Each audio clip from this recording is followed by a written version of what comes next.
அனைவருக்கும் அன்புடன் சேர்ந்த ஆரோக்கிய வணக்கம். என்னங்க ஆரோக்கிய வணக்கம் சொல்றேன்னு பார்க்குறீங்களா? இப்போ நம்ம ஆரோக்கியத்தை பற்றி தான் பார்க்க போகிறோம். அவசரமாக ஓடிக்கொண்டு இருக்கும் இந்த உலகத்தில் நம்மளுக்கு எல்லாமே உடனுக்குடன் வேண்டும்.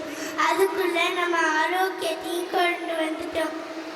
அதனுடன் விளைவாக நிதானமாக நிரந்தர தீர்வு கிடைக்கும். பாரம்பரிய பாட்டி வைத்தியத்தை மறந்துட்டோம். அதை நம்மளுக்கு நினைவூட்டுவதற்காக ஒரு குட்டி பாட்டி வந்திருக்காங்க.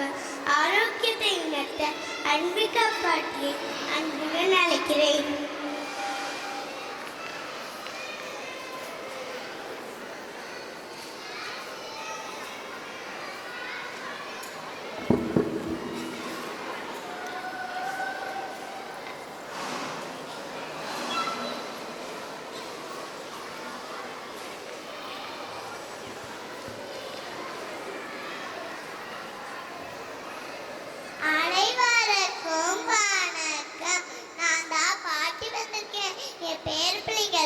நான் சொல்ல போறேன், நல்லா கேட்டுக்கோங்க.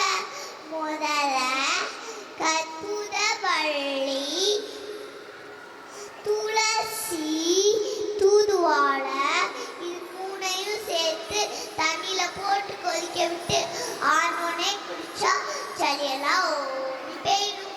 அடுத்து இதான் ஓமம். அந்த காலத்துல குட்டி பிள்ளைங்களுக்கு வயிற்று வலி வந்துச்சுன்னா ஓம் வாட்டர் தான் கொடுப்போம். அது எப்படி செய்யறதுன்னா, ஒரு கரண்டி ஓமம், ஒரு டம்ளர் தண்ணி, அதை கொதிக்க விட்டா அதுதான் ஓம் வாட்டர். அடுத்து தலைவலி தான் நம்மளுக்கு பெரிய தலைவலியா இருக்கு. அதுக்கு தான் என்ன செய்யறதுன்னா, 5 துளசி எடுத்துக்கோங்க, ஒரு சின்ன துண்டு சுக்கு, 2 கிராம்பு, அதை அரைச்சு நெத்தில பட்டு போட்டா தலைவலிலாம் பறந்து போயிடும். அடுத்து தீராத மூட்டு வலியா, அதுக்கு தான் இருக்கு உடவாட்டு கால் கிழங்கு. அந்த கிழங்க சூப் செஞ்சு 48 நாள் குடிச்சிங்கன்னா எப்பேற்பட்ட மூட்டு வலியும் இருக்கிற இடம் தெரியாம மறைஞ்சு போயிடும். கடைசியா எல்லாருக்கும் தேவையான ஒண்ணு, அதுதான் ஞாபக சக்தி.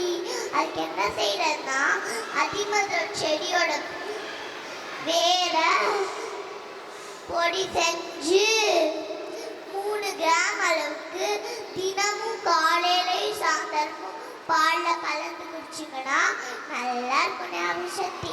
நல்லா படிக்கலாம். நல்லா கேட்டுக்கிட்டீங்களா பிள்ளைங்களா? சரி, பாட்டி போயிட்டு வரேன். நன்றி, வணக்கம்.